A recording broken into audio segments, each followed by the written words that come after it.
네, 시작하겠습니다. 네. 자, 오늘은 이제 6번째 로마서입니다. 우리 요한복음을 굉장히 많이 읽었죠. 2번을 읽었는데 이제 로마서로 넘어가도록 하겠습니다. 로마서에 다 받으셨죠? 네, 다 준비하셨고요. 시작하겠습니다. 로마서의 저자는요, 사도 바울입니다. 1장 1절을 봐도 16장 22절을 봐도 우리가 사도 바울임을 알 수 있고요. 수신자는 로마에 있는 교인들입니다. 편지 형식으로 써였습니다. 기록 시기는 고린도전서, 사도행전의 내용에 근거해 본다면 바울의 3차 전도 여행 때 기록된 것이다 라고 우리가 추측할 수 있죠. 주제는, 로마서 전체의 주제는 복음입니다. 1장 16, 17절 우리 로마서 들으신 분들은 여전히 암송하고 계실 텐데, 내가 복음을 부끄러워하지 아니하노니 복음은 모든 믿는 자에게 구원을 주시는 하나님의 능력이 됨이라. 먼저는 유대인에게요, 그리고 헬라인에게로다. 복음에는 하나님의 의가 나타나서 믿음에 이르게 하나니 기록된 바 오직 의인은 믿음으로 말미암아 살리라 함과 같으니라. 우리 로마서 읽으시면서 한번 스스로 도전 한번 해보시면 좋겠어요. 내가 로마서 읽을 때 한번 암송해 보겠다. 1장 16, 17. 네. 복음에는 뭐라고 합니까? 하나님의 의가 나타났다. 복음은 곧 뭐라는 거예요? 의라는 거죠. 의는 하나님 앞에 설 수 있는 기준입니다. 다시 말해서 죄가 없다는 거예요. 죄 있으면 하나님 앞에 못 서는 거죠. 근데 죄가 없으니까, 의로우니까 하나님 앞에 설 수 있는 겁니다. 그래서 의는 하나님 앞에 설 수 있는 기준이다라는 거예요.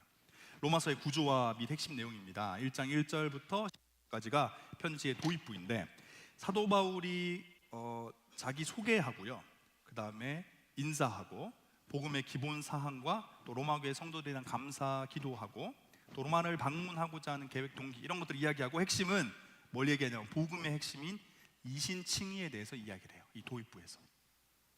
그리고 1장 18절부터 3장 20절, 3장 10절, 11절을 보면요, 기록된 바 의인은 없나니 하나도 없으며 깨닫는 자도 없고 하나님을 찾는 자도 없고, 이방인이든 유대인이든, 우리가 2주 전, 3주 전? 2주 전이죠. 2주 전 설교에 나눴던 것처럼 다 상관없어. 이방인이든 유대인이든 뭐 잘난 사람 없다. 모두가 뭐다? 죄 아래 있다 라고 지금 사도 바울이 선언을 한 거죠. 이방인은 율법이 없으니까 양심의 법으로 따지고, 유대인들은 율법이 있으니까 율법으로 따지는데, 따져봤을 때 유대인이든 이방인이든 다 이것을 기준을 충족하지 못하고 다 죄 아래 있다. 그래서 결국 뭐다? 하나님의 진노 아래에 있을 수밖에 없다라는 겁니다. 진노 아래. 진노. 누가 제가 이거 답을 안 하고 넘어가서 너무 아쉽다 그래서 제가 정확하게 집어드립니다. 진노. 네. 자, 3장 21절부터 5장 21절. 율법의 행위로는 도무지 하나님의 의에 이를 소망이 없는 인간인 거죠. 이미 진단이 내려졌고 봤더니 이거는 죽었다, 답이 없다, 소망 없다로 진단이 내려진 겁니다. 그런데 그런 그들에게 하나님께서 친히 율법과 상관없는 한 의를, 다시 말해서 죄사함을, 다시 말해서 하나님 앞에 설 수 있는 자격을 주신다라는 거예요. 그것은 그리스도를 믿는 믿음으로 말미암아 값없는 은혜로 주어지는 믿음의 의, 곧 칭의. 하나님이 그냥 우리가 죄인인데 우리를 향해서 이제 의롭게 되었다라고 칭해 주신 거예요. 그래서 이것을 어떻게 설명하면 그리스도의 옷, 그리스도의 옷을 입는 개념으로 설명합니다. 옷입니다. 옷. 6장부터 8장, 이제 그 다음 내용인데, 여기서 핵심은 8장 26절, 성령을 통해서요. 그럼 이 과정이 어떻게 일어나냐, 어떻게 이 과정이 이루어질 수 있냐면 성령입니다. 이와 같이 성령도 우리의 연약함을 도우시나니 우리는 마땅히 기도할 바를 알지 못하나 오직 성령이 말할 수 없는 탄식으로 우리를 위하여 친히 간구하시느니라. 하나님의 의가 우리에게 어떤 효력, 결실을 가져다 주는지를 제시해 주는 거예요. 칭의 이후에 성도의 성화 및 최후 승리에 관한 겁니다. 성령을 통해서 우리가 의롭게 되고 나니까, 믿음이 생겨서 의롭게 되고 나니까 이러한 일들이 일어난다는 거죠. 결실과 열매가 맺는 겁니다. 자, 그 다음 9장부터 11장 뒷면입니다. 이스라엘의 과거, 현재, 미래 및 이 과정에서 이루어지는 이방인들의 이 구원, 이 구속사의 파노라마를 제시해요. 그러면서 전 인류의 구원의 역사는 결국 누구다? 유대인, 이방인 포함해서 전 인류의 구원의 역사는 누가 이루시는 거다? 모두 죄 아래에 있는 인간들이 아니라 철저히 하나님에 의해서, 주님의 주권을 따라서, 주님의 긍휼하심을 따라서 이루어지는 역사다라는 것을 9장부터 11장에 설명합니다. 자, 정리해 본다면 지금까지 내용은 복음으로 어떻게 되는 거예요? 의에 이르는 겁니다. 그전에는 죄인이었기 때문에, 죄 아래 있었기 때문에 의에 이르지 못했죠. 근데 복음으로 인해서 의에 이르게 되고, 의에 이르려면 믿음이 필요한 거예요. 예수 그리스도를 믿음으로 의롭게 되는 겁니다. 근데 그 믿음을 누가 주신다는 겁니까? 성령 하나님이 역사하심으로 이루어지는 거다. 지금 그 얘기를 사도 바울이 여기까지 한 겁니다. 이어지는 12장 1절부터 15장 13절, 복음이 가진 의에는 내면적인 부분뿐만 아니라 우리의 삶도, 다시 말해서 우리 내면의 어떤 변화뿐만 아니라 실제적으로 뭐가 생긴다는 거예요? 삶의 변화도 준다는 겁니다. 그 변화는 뭐까지 포함이다? 우리의 삶도 포함되어 있는 거다. 12장 1, 2절 그러므로 형제들아 내가 하나님의 모든 자비하심으로 너희를 권하노니 너희 몸을 하나님이 기뻐하시는 거룩한 산 제물로 드리라. 이는 너희가 드릴 영적 예배니라. 너희는 이 세대를 본받지 말고 오직 마음을 새롭게 함으로 변화를 받아 하나님의 선하시고 기뻐하시고 온전하신 뜻이 무엇인지 분별하도록 하라. 뭐라고 합니까? 너희 몸을, 그죠?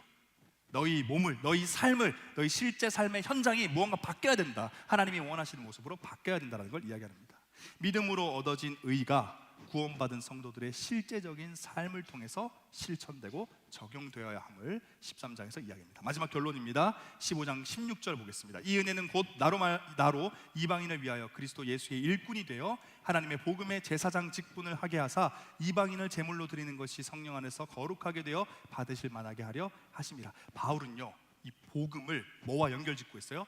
이방인 전도, 다시 말해서 선교와 연결짓고 있습니다. 바울이 가진 그 믿음이 어디까지 이어지는 거예요? 내면의 변화를 넘어서 삶의 변화를 넘어서 어디까지? 선교의 자리까지, 복음 전파의 자리까지 이어진다는 겁니다. 그래서 바울은 복음을 선교와 연결짓고 있습니다. 12장에서는 삶의 제사라고 했고 15장에서는 복음의 제사장, 선교 이야기를 하는 겁니다. 그러면서 여러 가지 이야기들을 하면서 마무리를 하죠. 정리해 본다면 복음이 그리스도의 삶으로 옮겨진 겁니다. 삶을 바꾼다는 거예요. 그런 다음에 그 복음 때문에 나아가서 어디까지 가는 거예요? 선교의 삶까지 나아가는 겁니다. 이게 뭐예요? 구원받은 자의 변화되는 모습, 그 성장해 가는 여정이다라는 겁니다. 그래서 여기까지가 로마서고요. 이번 주부터 다음 주까지 정도 되는 것 같은데, 네, 로마서 말씀 열심히 읽어주시고 꼭 완독하시면 완독 기록도 좀 남겨주시면 좋겠습니다. 네, 오늘 여기까지 하도록 하겠습니다. 감사합니다.